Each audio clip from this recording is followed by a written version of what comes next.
En aquel tiempo dijo Jesús a sus discípulos: es inevitable que sucedan escándalos, pero ay del que los provoca.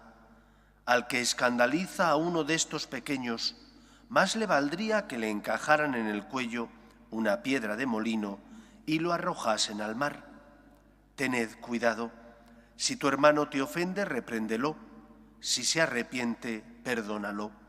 Si te ofende 7 veces en un día y 7 veces vuelve a decirte lo siento, lo perdonarás. Los apóstoles le pidieron al Señor: aumentanos la fe. El Señor contestó: si tuvierais fe como un granito de mostaza, diríais a esa morera: arráncate de raíz y plántate en el mar, y os obedecería. Palabra del Señor. La antropología cristiana nos enseña que nuestros primeros padres, Adán y Eva, vivían en un estado de justicia original. ¿Qué implica la justicia original? Entre otras muchas cosas, equilibrio. Ese equilibrio que les hacía solo sentir atracción hacia aquello que se identifica con Dios, lo bueno, lo bello y lo perfecto. Debido al pecado que nuestros primeros padres cometen, pecado original, y que introducen en el mundo, nosotros ya nacemos en un mundo donde no existe esa justicia original, donde no existe ese equilibrio. Nacemos en un mundo donde hay guerras, homicidios, donde hay robos, donde hay pecado, en definitiva. Y eso implica que dentro de nosotros también se rompió ese equilibrio y que en lugar de solo sentir atracción hacia Dios, en muchos casos, debido a la concupiscencia, sentimos también atracción hacia aquello que no es de Dios: el mal, la esclavitud, el pecado, el delito. Por eso es normal que dentro de nosotros sintamos a veces esa atracción al mal. Y es común y habitual que debido a la debilidad que sentimos, a veces tropecemos.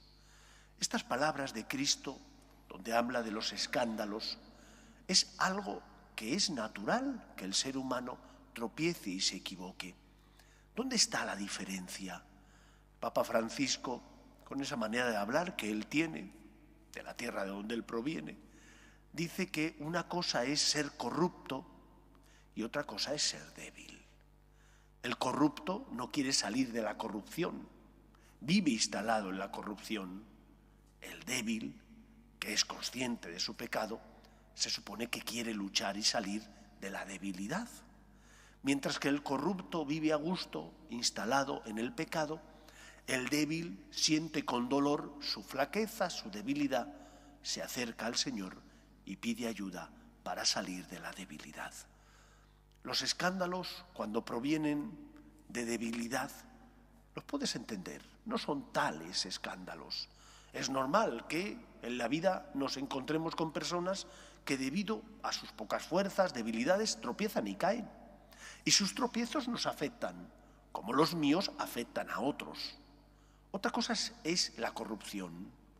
Cuando ves un sacerdote que, por ejemplo, abusa de un niño, o cuando ves el testimonio de un trabajador que, siendo cristiano, no cumple con sus deberes, o de unos padres que en lugar de educar a sus hijos en sus convicciones, hacen dejación de sus obligaciones y dicen: bueno, ya se educarán en el colegio.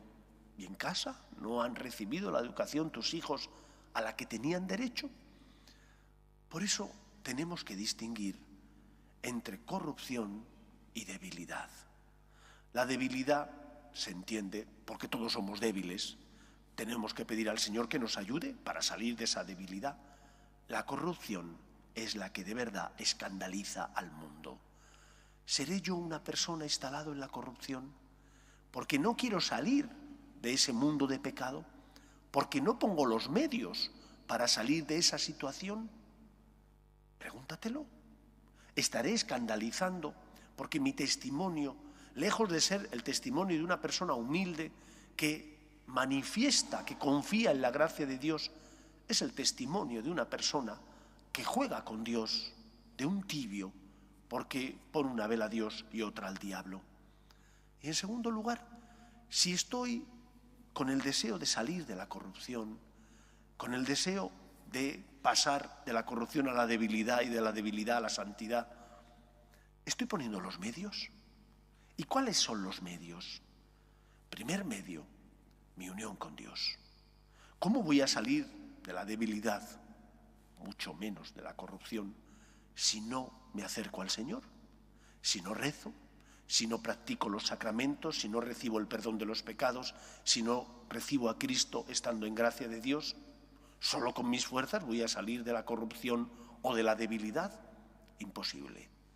Primero, rezar, tu unión con Dios, la práctica de los sacramentos como auxilios para los pecadores, para los débiles. En segundo lugar, junto con la oración, junto con la práctica sacramental, la mortificación. ¿Luchas por cumplir con tus deberes? ¿Intentas ser una persona que haces el bien y evitas el mal, aun cuando eso te suponga esfuerzo y sacrificio? ¿O por el contrario estás abandonado a tus pasiones? La comodidad, la pereza, la anarquía.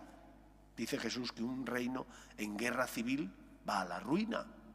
Tú estás en guerra civil contigo mismo porque sabes lo que tu conciencia te dice y sin embargo haces deliberadamente lo contrario y no pones remedio a ello, vas a la ruina. Si hay pereza, si no hay lucha, si no hay ese intento de dominarte, es imposible que te superes. Es que Dios me ayuda, yo le voy a pedir a Dios que me ayude, sí, a Dios rogando pero con el mazo dando, es decir, ¿qué estás haciendo por cambiar de vida? Sí, tienes un problema con la comida y aunque le pides ayuda al Señor, constantemente picas entre horas. No te vas a curar, tienes que luchar. Oración, unión con Dios, por otra parte, ayuno, mortificación. Y luego, en tercer lugar, es imprescindible que tengas un orden en tu vida. No se puede ganar una guerra sin un plan. Y nuestro plan tiene que ser tener un horario, un orden en la vida, un plan de vida interior para ir creciendo humana y espiritualmente. Y de esa manera, con la ayuda de la gracia de Dios, podremos pasar de la debilidad a la santidad, de la corrupción, si es que estamos instalados en la corrupción, a la debilidad y de la debilidad después a intentar ser fieles a lo que el Señor nos pide. Ojalá y no seamos escándalo para nadie, porque somos débiles, sí, pero queremos cambiar porque queremos amar a Dios por encima de todo. Que sea así en nuestra vida. Nos ponemos en pie.